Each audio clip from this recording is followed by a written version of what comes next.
we have here? It's been a number of years since I've set foot on your world.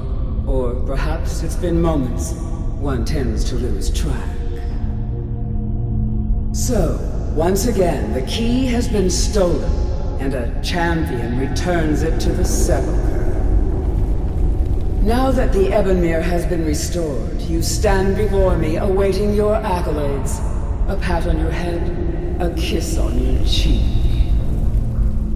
What you fail to realize is your actions were expected and represent nothing more than the fulfillment of your agreement. Don't mistake my tone for displeasure. After all, you've obediently performed your duties to the letter. But we both know this has little to do with honor and oaths and loyalty. It's about the reward, the prize. Fear not. You'll have your trinkets, your desire for power, your hunger for wealth. I bid you to drink deeply from the Ebonmere mortal, for this is where the agent of Nocturnal is born.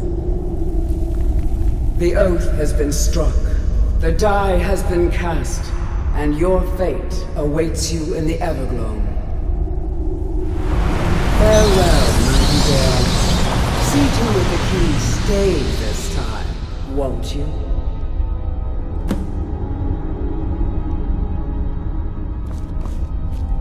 I'm glad you were able to bring the key back safely. Nocturnal seemed quite pleased with your efforts. I wouldn't take that to heart. It's her way. Think of her as a scolding mother continually pushing you harder to be successful, outwardly sounding angry, but silently content. I assure you, had she been displeased with you, we wouldn't be having this conversation. The circles at the base of the Ebonmere imbue you with powers befitting a Nightingale agent.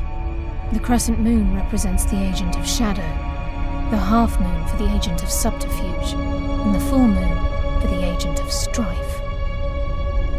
This is Nocturnal's way of maintaining balance.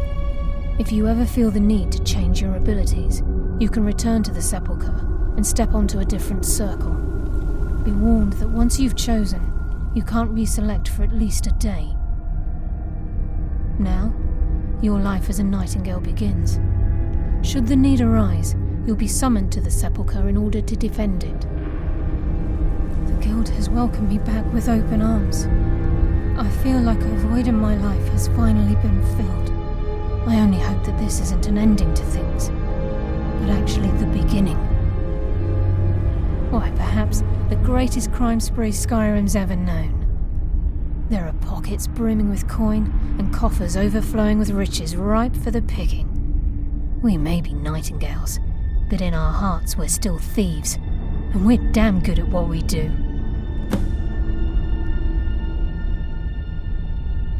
The agent of subterfuge utilizes shadow to cloud the judgment of those around him. By weaving the darkness to their will, this agent can manipulate others into fighting for the Nightingale for a limited time.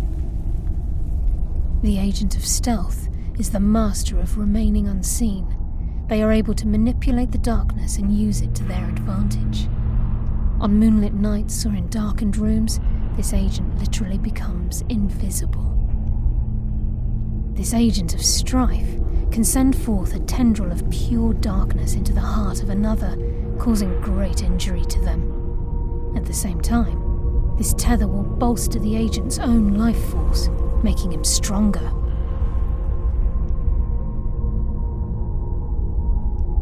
Gallus, Mercer Frey and I were once members of what's known as the Nightingale Trinity.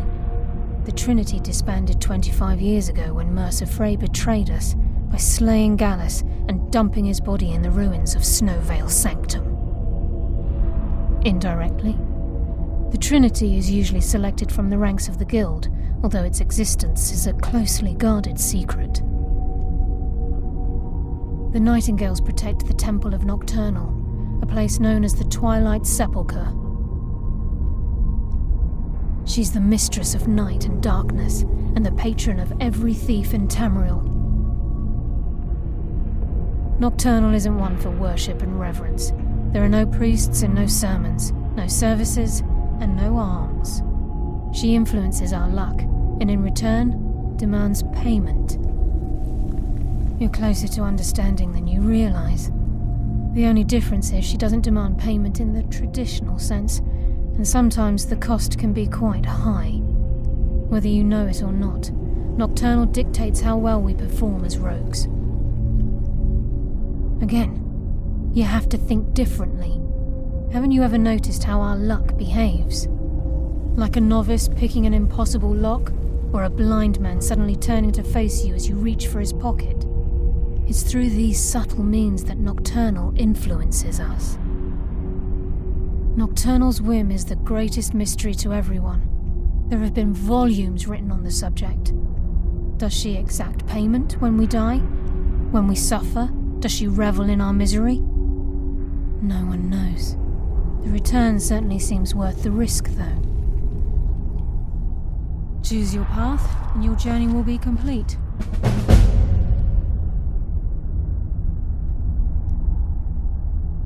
Carlia? Gallus!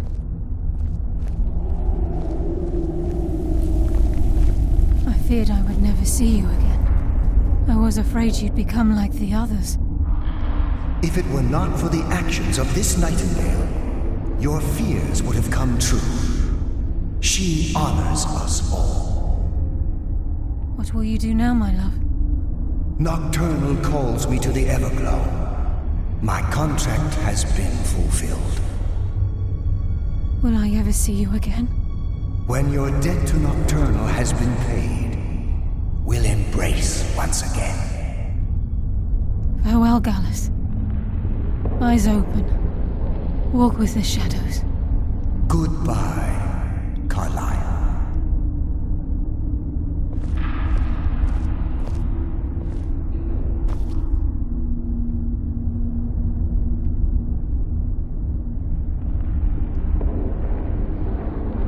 Yes, Nightingale?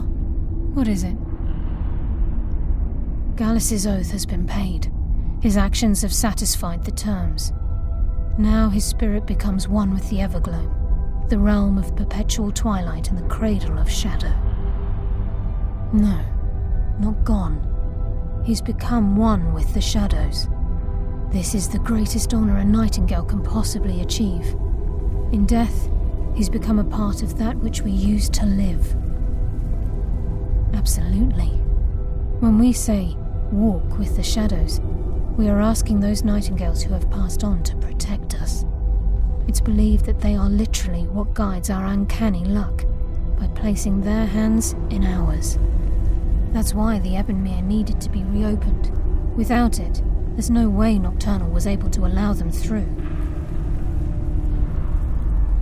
If this place is in danger ever again, the shadows will call. Should the need arise, a portal connects the Sepulchre and Nightingale Hall. Use it whenever you wish. I've decided to make my home at Nightingale Hall. Since it's your home as well, I hope to see you and Brynjolf there. Of course, I may visit some of Skyrim's cities to acquire things from time to time. Can't afford to get rusty now, can we?